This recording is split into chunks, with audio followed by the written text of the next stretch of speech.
You're listening to Skeptoid. I'm Brian Dunning from Skeptoid.com.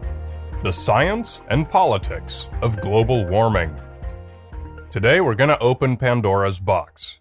We're going to point the skeptical eye at AGW, anthropogenic global warming, that part of climate change due to human actions. There's little dispute that climate change is real and natural. Over the millennia, global climate patterns have gradually shifted. There's little dispute about natural global warming. We've been warming up for 150 years since the last lows of the Little Ice Age.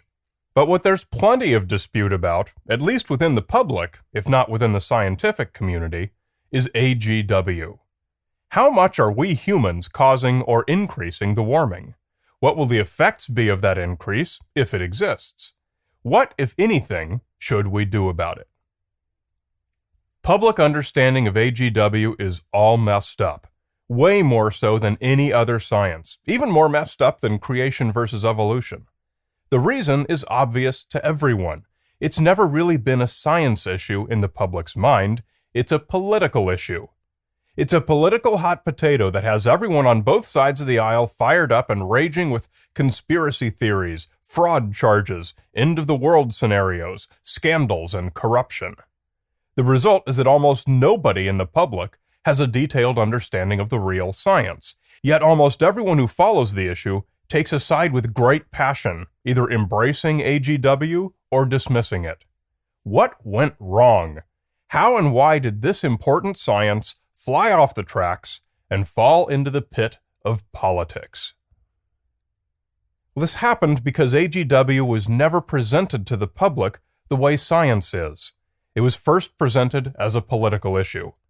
The 1997 Kyoto Protocol, which made headlines when it went into effect in 2005, was the first time most people in the general public had any idea that global warming was a thing. Kyoto was a United Nations plan to reduce industrial emissions, but only in the wealthiest countries, and not at all in the biggest, poorest, dirtiest countries, China and India. It was deeply flawed scientifically and effective really only as a slap in the face to the United States. Industrial powers, largely on the political right, opposed it. Environmental powers, largely on the left, supported it.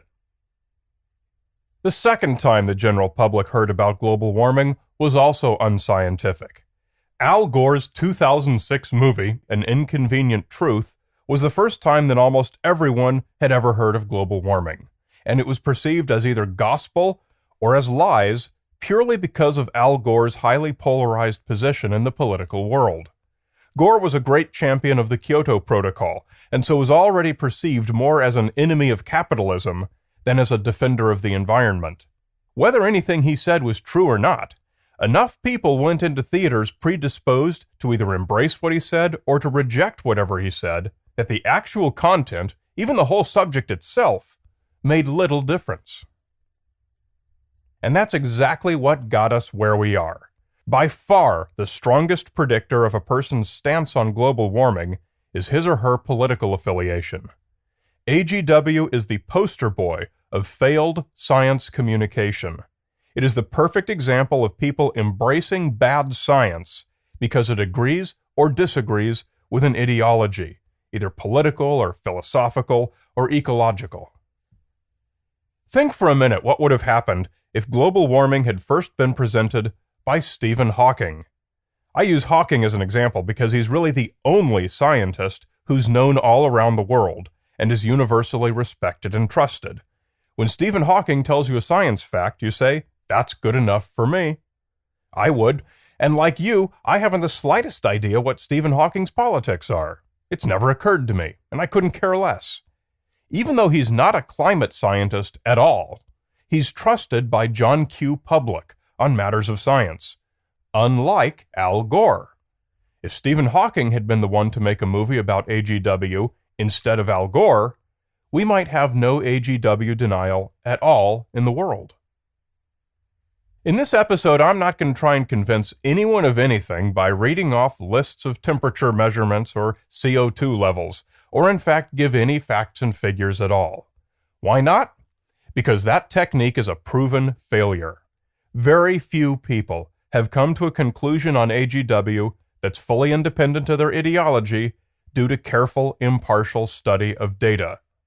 And for those who have, who knows whose interpretation of data they were studying?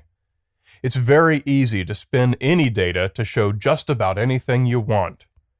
A layperson Skeptoid listener has no way to know whether the facts and figures I'd give, or that anyone else might give, are in line with the AGW supporters or with the AGW opponents.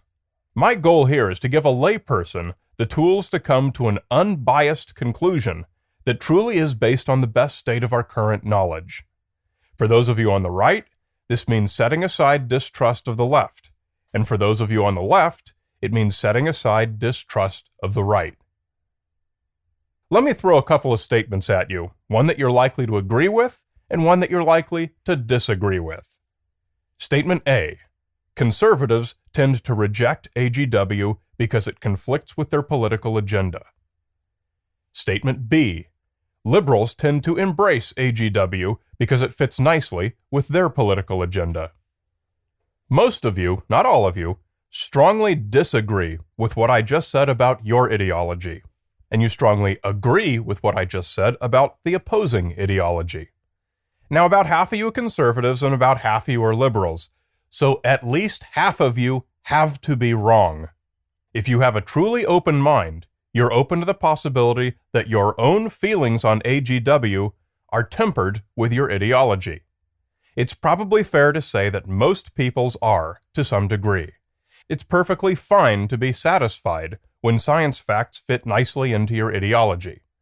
It's very difficult and very rare for any person's understanding of science to be completely divorced from their emotions or philosophies.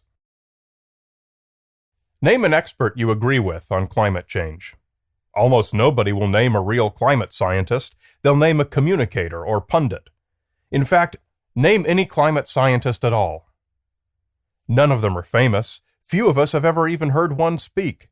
Everything you know about climate science has been filtered through somebody else, probably someone you're predisposed to agree with. So how can a layperson know what's probably right? As I always say on Skeptoid, go to our best scientific consensus and roll with that. You'll be right far more often than you'll be wrong. So this raises the obvious question: what is our best, real, apolitical, unbiased climate science consensus? Well, like it or not, it's the IPCC, the Intergovernmental Panel on Climate Change, established by the United Nations in 1988, a decade before the Kyoto Protocol was conceived, and long before Al Gore ever heard of global warming. Now, before you react, let's acknowledge some things. The IPCC is imperfect, and always has been. So is the prison system. So is the educational system. Every institution is a compromise of trying to please everyone. They're imperfect, but they're the best we're able to assemble. The criticisms are perfectly valid. It's not necessary to regard the IPCC as a perfect institution to accept the scientific consensus that it provides. One facet that characterizes good science is that it evolves as our knowledge improves. In this way, the IPCC has produced 4 major versions of its assessment reports and, as of this writing, is working on its 5th, scheduled to be published in 2014. No responsible scientist has ever claimed that our current theories are absolutely correct and no further study is needed. The more work is done, the better our theories explain the observations. The tighter our predictions get. If you put any trust at all in the scientific method or in any branch of science, you know that our latest and best theories are just that. They're never final, they're never complete. It's not a weakness of the IPCC that they release revised assessment reports every few years. It's a strength. The constant publication of climate science articles in the best journals is not consistent with an old hoax. It's consistent with good science being done the way it's supposed to be done. Is it possible that a synthesis of all the world's climate scientists is wrong about the science they spend their lives studying, and your favorite political commentators are right? Well, certainly it is. It's probably not very likely, But if it does turn out to be the case, then the synthesis will evolve in the direction that pans out through experimentation and observation, and future IPCC reports will be even closer to the facts. Perhaps among the most flagrant mischaracterizations about AGW is that it's a long-debunked hoax or fraud, and that nobody takes it seriously anymore. This perspective reflects a total disconnect from current research. Fortunately, it's very easy to fix.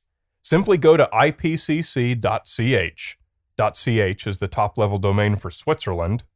Click on the latest assessment report and spend 10 minutes, or even 5 minutes, skimming the Summary for Policymakers. If you want to know the latest of the latest, go to the websites of the world's two leading scientific journals, Science and Nature. Search sciencemag.org for the term climate change, or look at Nature's sub-publication, Nature Climate Change. The online transcript of this episode at Skeptoid.com has one-click links to both of these searches. Take these minimal steps to inform yourself before telling anyone that AGW is a long-debunked hoax, or a fraud, or a conspiracy. Such a perspective requires a deliberate disdain for current research. One of George Carlin's most famous bits was titled, "The Planet is Fine," in which he notes that no matter what kind of pollution humans produce, it really only affects those beings living there, and not the planet itself. The Earth isn't going anywhere, he says. We are. Just where are we headed? Well, our best answers so far are there for you in black and white, if you're truly interested in knowing what they are.